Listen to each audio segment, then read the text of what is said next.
as bad times. But hey. প্রথমে পরিচালক সুজয় ঘোষ পরিকল্পনা করেছিলেন ছবিটি, যেখানে শাহরুখের চরিত্র ছিল সীমিত।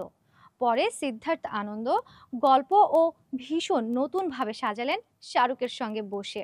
লক্ষ্য ছিল এমন এক ভারতীয় অ্যাকশন সিনেমা তৈরি করা, যা আন্তর্জাতিক মানের ভিজুয়াল ও পরিসর উপস্থাপন করবে। কিং সিনেমায় থাকবে 6টি বিশাল অ্যাকশন সিকোয়েন্স, এর মধ্যে 3টি বাস্তব লোকেশনে এবং বাকিগুলো বিশেষভাবে নির্মিত সেটে শুট করা হবে। বিশেষভাবে শাহরুখ খানের ইন্টারঅ্যাকশন দৃশ্যকে কেন্দ্র করে বিপুল অর্থ ব্যয় করা হচ্ছে। এটি সিনেমার অন্যতম প্রধান আকর্ষণ হবে। They call him king with the capital K. We say SRK.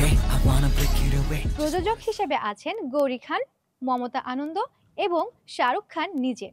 সিনেমাটি 2026 সালে মুক্তি পাবে।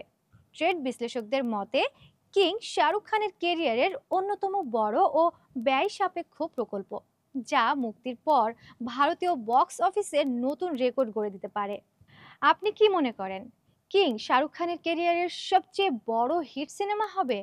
মন্তব্য করে জানান এবং চ্যানেলটি সাবস্ক্রাইব করতে ভুলবেন না। আরও আপডেট তথ্যের জন্য মানবকণ্ঠের সাথেই থাকুন। ধন্যবাদ সবাই।